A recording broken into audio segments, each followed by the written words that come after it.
Selamat datang di channel Pemuja Malam. Jangan lupa like, share, and subscribe ya. Terima kasih.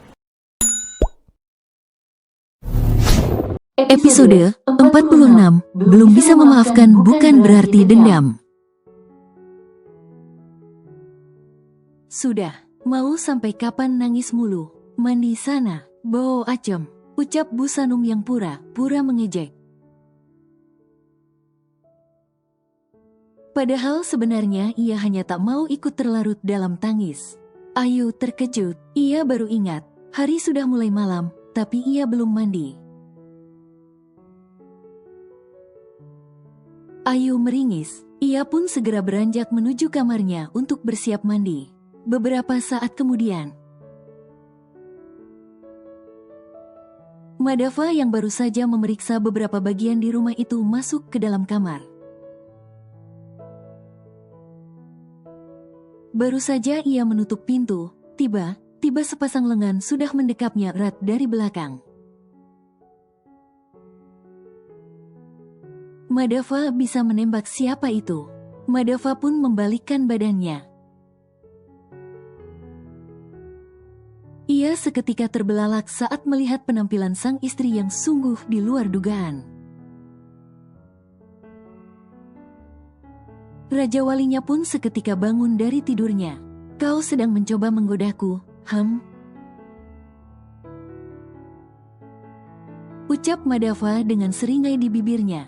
Kalau iya, kenapa? Tidak apa-apa. I like it. Aku justru menyukainya, benarkah? Madava mengangguk pasti, tapi aku kelihatan gemukan. Tidak, kau justru semakin seksi dan menggairahkan. Boleh Raja Waliku masuk ke sangkarnya sekarang? Semenjak kepulangannya dari luar kota, kemudian Ayu menghilang dan kembali lagi. Mereka belum pernah kembali bercocok tanam. Terlalu banyak yang dipikirkan. Apalagi saat itu Ayu sedang hamil muda, jelas saja ia khawatir. Belum lagi beberapa waktu lalu peristiwa tidak terduga terjadi pada Ayu, membuatnya semakin tidak berani menyentuh Ayu. Namun, ketika ia sedang dihadapkan dengan santapan lezat seperti ini, bagaimana ia bisa menolak? Raja Walinya sudah begitu kelaparan, sampai celananya pun terasa begitu sesak. Tentu, apa sudah boleh, aku khawatir. Mas tidak perlu khawatir, aku sudah mengkonsultasikannya saat konsul terakhir. Hanya saja aku malu untuk memulai. Benarkah? Dengan wajah memerah, Ayu mengangguk. Bagai menemukan oase di padang pasir yang gersang, Madava kegirangan bukan main. Madava pun segera menerjang Ayu dengan cumbuan panas dan sentuhan hangatnya. Tak butuh waktu lama, kamar itu akhirnya menjadi saksi penyatuan dua insan dalam satu rasa yang sama. Tak ada malu, tak ada ragu, bersatu padu dalam cinta yang syahdu dan penuh gairah. Seorang perempuan tampak dengan wajah lelahnya melangkah menuju unit apartemennya. Saat pintu terbuka, ia pun segera masuk. Namun, baru saja ia hendak menutup pintu. Tiba ada sebuah sepatu yang menahan pintu itu agar tidak tertutup. Perempuan itu pun menodongkan kepalanya. Ia menghembuskan nafas kasar saat melihat siapa yang berdiri di hadapannya. Bapak mau ngapain lagi sih? Nggak bosan terusan temuin saya? Kalau bapak cuma mau ngajak kawin nikah lagi, lebih baik pulang deh. Aku sedang capek banget ini, mau istirahat. Memang benar apa yang dikatakan perempuan yang tak lain adalah Maria itu. Kalau ia sedang benar capek, dari raut wajahnya saja sudah terlihat jelas. Wajah lelah bahkan sedikit pucat. Laki yang tak lain adalah Rafa itu mendadak iba. Aku nggak capek, serius. Aku itu tipe laki yang bertanggung jawab. Mana mungkin aku lepas tangan begitu saja. Setelah aku sudah merenggut sesuatu yang berharga bagi seorang wanita, apa kau ingin aku menjadi laki brengsek? Meskipun ia iba melihat penampilan Maria, tapi ia pun tidak bisa begitu saja menyerah mendekati perempuan itu. Agar mau menerima pertanggungjawabannya, siapa tahu, setelah terus-terusan dibujuk. Maria tiba mengatakan, "Ya, aku bersedia. Mau Bapak datangi saya 1000 kali pun jawabanku akan tetap sama." Nggak perlu dan aku nggak butuh itu. Kalau Bapak khawatir aku hamil, lihat nih, aku nggak hamil, kan? Ini sudah 2 bulan loh sejak hari itu. Tapi aku nggak menunjukkan tanda kehamilan. Jadi Bapak nggak perlu repot ingin bertanggung jawab. Maria mendorong pintu depan kuat, berharap Rafa menarik ujung pantofelnya yang mengganjal pintu. Namun bukannya terdorong, Rafa justru balik mendorong membuat ia sontak mundur ke belakang. "Kau," desis Maria kesal, apalagi saat Rafa menerobos unitnya begitu saja kemudian duduk dengan santai di sofa. "Sebenarnya mau Bapak apa sih? Aku bukan bapak kamu karena aku belum pernah kawin sama ibu kamu. Tapi kalau sama anaknya pernah, walaupun nggak terlalu ingat," jawab Rafa acuh tak acuh membuat wajah Maria seketika memerah bagai tomat matang. "Ceka, keluar sana. Kamu sudah tes kehamilan belum?" Tanyanya tiba membuat Maria nyaris tersedak ludahnya sendiri. Apa? Kau tadi bilang gak hamil, memangnya kau sudah memeriksanya?" Tanya Rafa sambil menautkan kedua tangannya. "Belum, untuk apa? Aku tahu kok tanda kehamilan bagaimana. Belum bukan berarti tidak, bisa jadi benihku sudah tumbuh di dalam sana." Rafa menunjuk ke arah perut Maria. Maria segera menutup perutnya dengan kedua telapak tangannya. "Nggak mungkin, aku nggak hamil," tegas Maria. "Mau periksa? Nggak perlu, sudahlah, pergi sana, aku nggak hamil kok." "Nafsu makan aku aja tetap seperti biasa. Nggak ada mual muntah, nggak ada tiba pingin sesuatu. Nggak ada yang aneh pokoknya," jelas Maria panjang lebar. Bahkan ia sudah ikut duduk di sofa ruang tamu. "Tapi aku beberapa waktu ini selalu pingin makan rujak. Aku mual ketika melihat nasi, dan aku langsung muntah saat melihat menu berbahan dasar udang dan cumi. Aku juga doyan makan semur jengkol padahal dulu paling anti karena bau." Rafa menghembuskan nafasnya ke udara. "Keciuman nggak? Tadi aku makan pakai semur jengkol dan kerupuk kulit." Ujarnya membuat Maria terbelalak. Apa maksudnya coba bercerita seperti itu? "Maksudnya apa sih? Memangnya kamu hamil?" tanya Maria polos. Rafa menghembuskan nafas panjang. Maksudnya tuh sepertinya aku yang mengidam. Loh, kan bapak laki, kok bisa ngidam? Masa bapak yang hamil sih?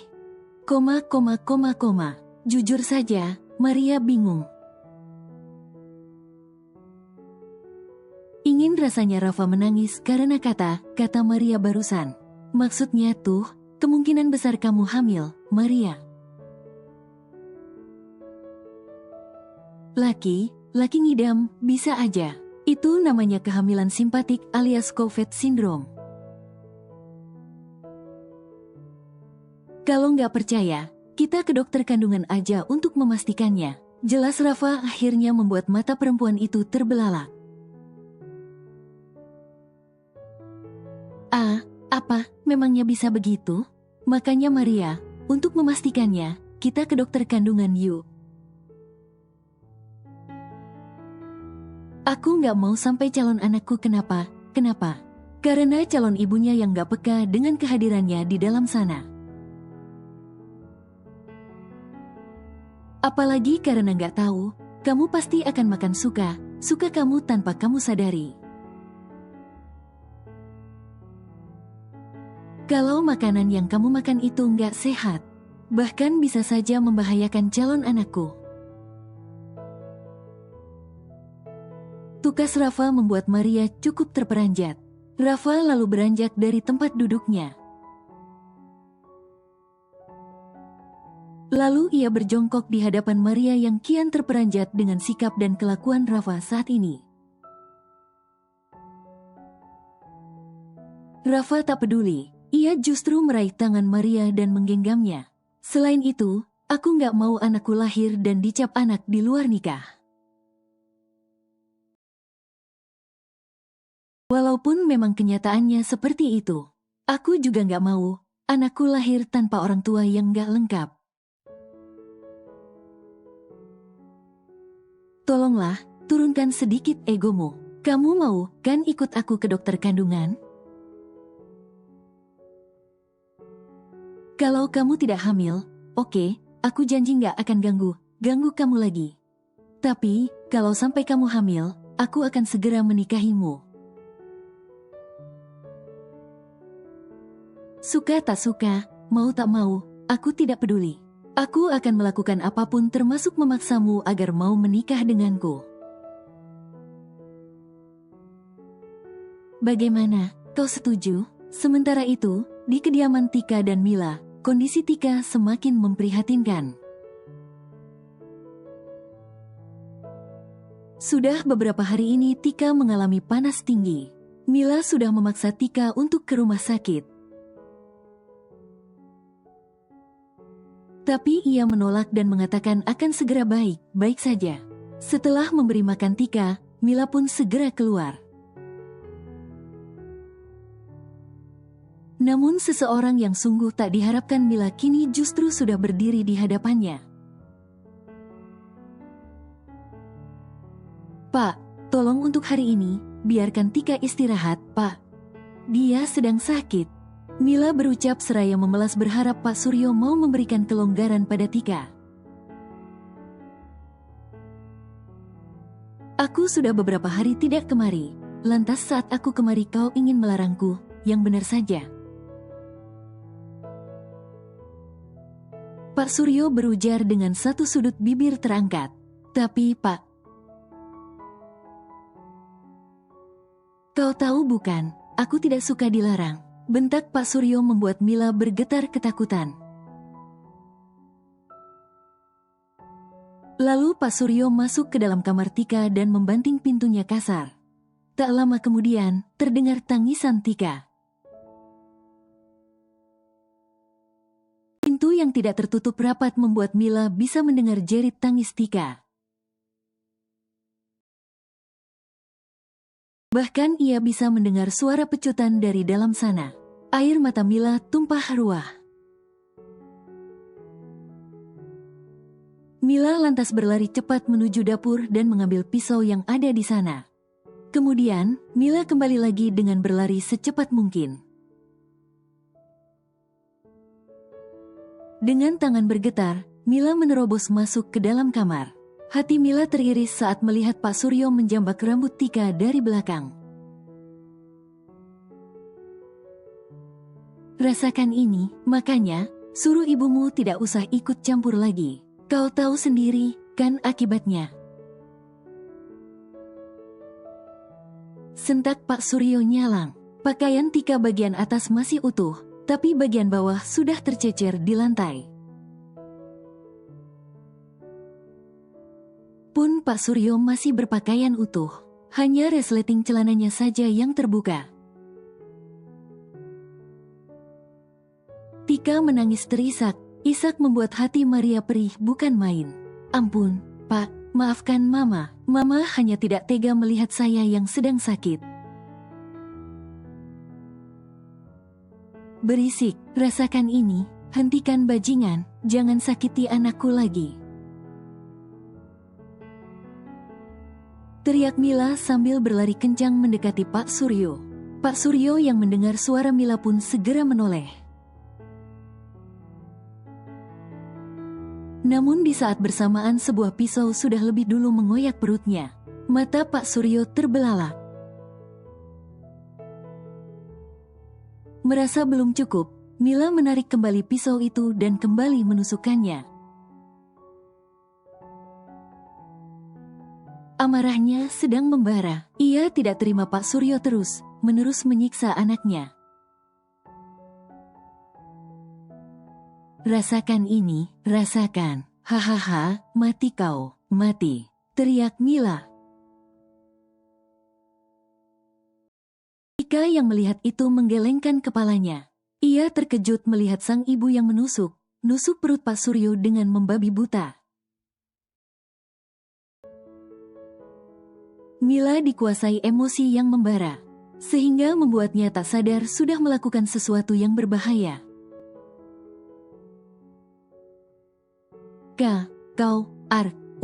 Ukuk.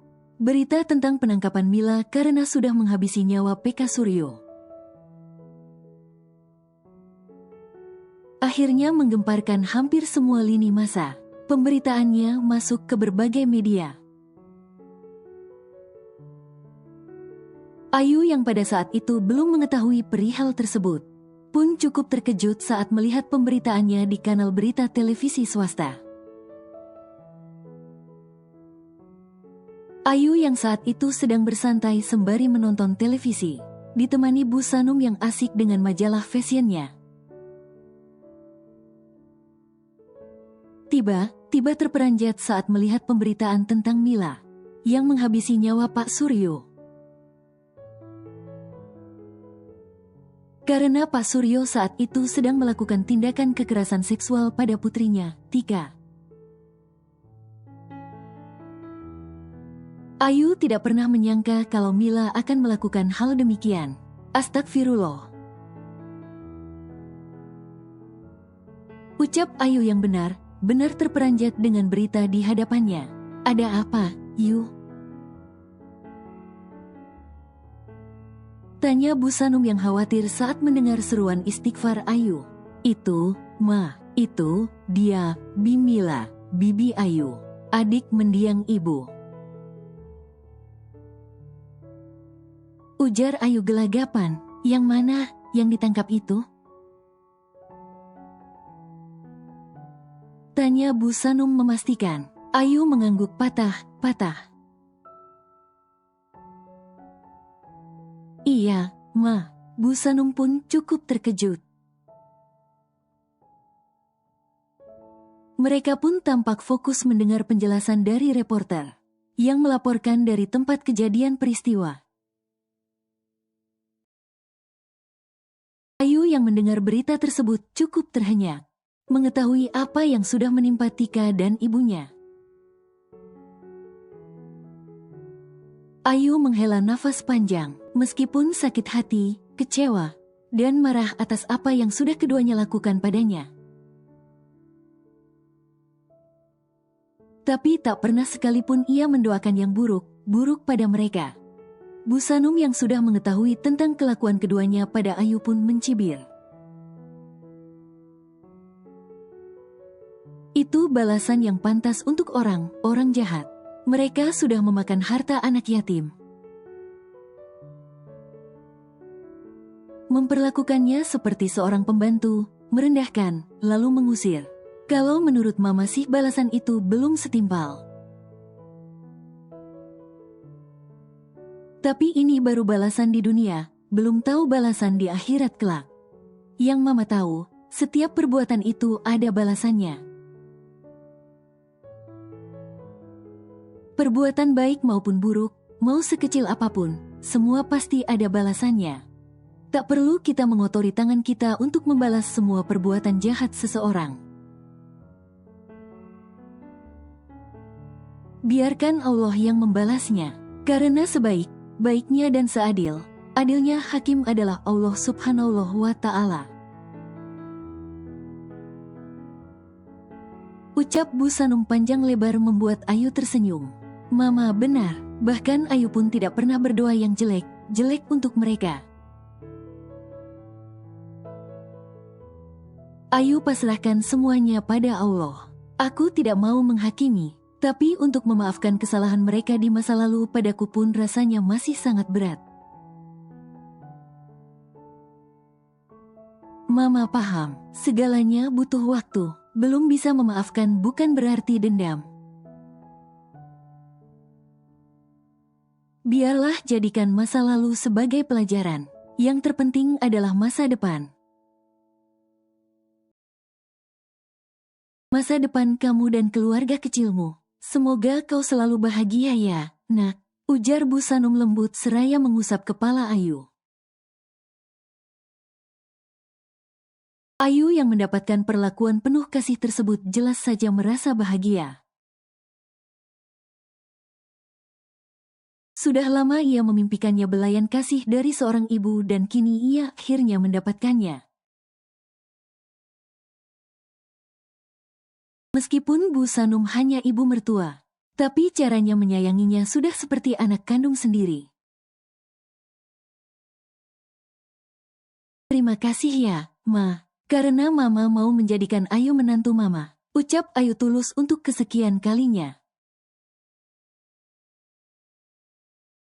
Menantu, siapa yang menjadikan kamu menantu?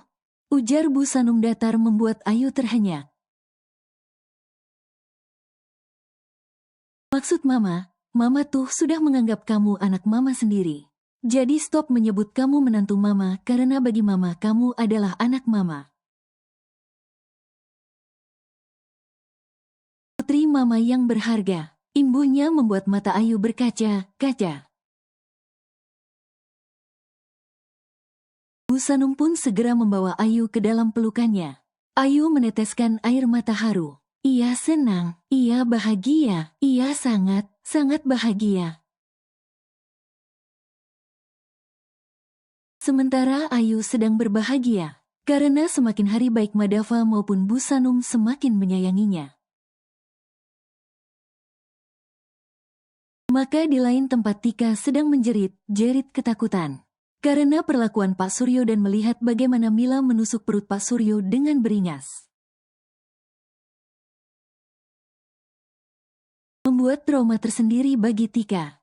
Ia yang sedang dirawat di rumah sakit menjerit-jerit. Saat melihat para perawat dan dokter hendak mengobati luka di tubuhnya. Yang kembali terbuka karena pergerakan Tika saat mengamuk. Sepertinya mentalnya terganggu, Dok. Kau benar, tolong minta keluarganya segera menemuiku. Kita harus membawanya ke rumah sakit jiwa untuk mendapatkan penanganan sesegera mungkin. Sebelum semuanya semakin fatal. Baik, Dok, kebetulan katanya ayah dari pasien baru tiba di luar. Saya akan memintanya ke ruangan Anda segera. Dokter itu pun mengangguk. Hingga beberapa saat kemudian, Pak Wardoyo yang sudah dihubungi pihak kepolisian. Agar datang ke rumah sakit pun segera menemui dokter yang bertugas menangani Tika. Mendengar penjelasan sang dokter, Pak Wardoyo menangis pilu. Hati ayah mana yang tak hancur saat mengetahui apa yang sudah menimpa anaknya. Putri semata wayangnya, hati Pak Wardoyo hancur sehancur-hancurnya. Akhirnya, atas persetujuan Pak Wardoyo, Tika pun dibawa ke rumah sakit jiwa. Ia ditempatkan di ruangan sendiri karena sering tiba-tiba mengamuk. Pak Wardoyo menangis pilu saat melihat putrinya yang saat ini sedang meringkuk di sudut ruangan. Padahal tadi ia sedang diinfus, namun saat pengaruh obat bius habis, ia kembali mengamuk sehingga infus pun terlepas begitu saja. Lalu ia berlari ke sudut ruangan sambil menangis dengan sorot mata penuh ketakutan. Tika, ini papa, nak, papa. Beo Tika sambil menatap lekat wajah Pak Wardoyo. Pak Wardoyo mengangguk. Iya, nak, ini papa, papa. Tika tiba-tiba menggeleng tegas. Bukan, kamu bukan papa, tolong, ampun, Pak, ampun, tolong, ampun, Pak. Jangan pukul aku, jangan, tidak, Tika kembali menjerit dan mengamuk. Ia melemparkan apa saja yang ada di dekatnya. Ia jerit sambil memeluk tubuhnya sendiri. Tak lama kemudian, beberapa perawat datang untuk menenangkan Tika, karena Tika yang terus memberontak. Akhirnya perawat pun terpaksa kembali menyuntikkan obat penenang. Dalam hitungan detik, Tika pun kembali tenang dan menutup kedua matanya. Melihat itu, Pak Wardoyo menangis pilu. Maafkan papa, nak, maafkan, papa, semua salah papa. Seandainya papa bisa mendidikmu lebih tegas, kau pasti tidak akan berakhir seperti ini. Seandainya papa juga bisa lebih tegas terhadap mama, kau pun pasti takkan pernah mengalami ini. Ini semua salah, papa. Ini salah papa. Pak Wardoyo menyalahkan dirinya sendiri yang tidak pernah bisa tegas pada istri dan anaknya. Sehingga akhirnya hidup keduanya pun hancur. Namun kini tak ada lagi yang bisa ia lakukan selain berusaha. Agar Tika bisa segera sembuh dari depresinya, ia hanya bisa berharap, semoga kelak Tika bisa sembuh. Pak Wardoyo juga sadar, mungkin apa yang menimpa Tika dan Mila merupakan buah perbuatan mereka pada Ayu. Padahal Ayu anak yatim, tapi mereka bukan hanya memakan hartanya, tapi juga memperlakukannya semena-mena. Pak Wardoyo jelas tahu, namun ia tidak pernah bisa tegas pada keduanya. Ia hanya bisa memperingatkan, namun karena ia selalu kalah saat berdebat dengan Mila, membuatnya akhirnya pasrah dan hanya menjadi penonton atas apa yang dilakukan keduanya. Pak Wardoyo sadar, mungkin apa yang Tika dan Mila alami ini merupakan bagian dari murkanya Allah. Setelah sekian lama mereka diberikan kesempatan untuk bertobat, tapi mereka tetap saja dengan kelakuannya. Bila Tika mengalami depresi dengan mengamuk dan menjerit ketakutan, maka di penjara, Mila justru mematung dengan sorot mata kosong. Lintasan kekejamannya pada Ayu berputar bagai kaset rusak. Suara jerit tangis Ayu saat ia memperlakukannya semena-mena terus berdenging di telinganya. Mila Mila menutup kuping, namun suara itu bukannya menghilang, tapi semakin menjadi-jadi. Lalu bayang kedua orang tua Ayu yang mendatanginya dengan penuh kemarahan. Membuatnya semakin ketakutan. Mila menjerit sambil berlutut, terus memohon ampun pada kedua orang tua Ayu. Yang padahal hanya halusinasinya semata.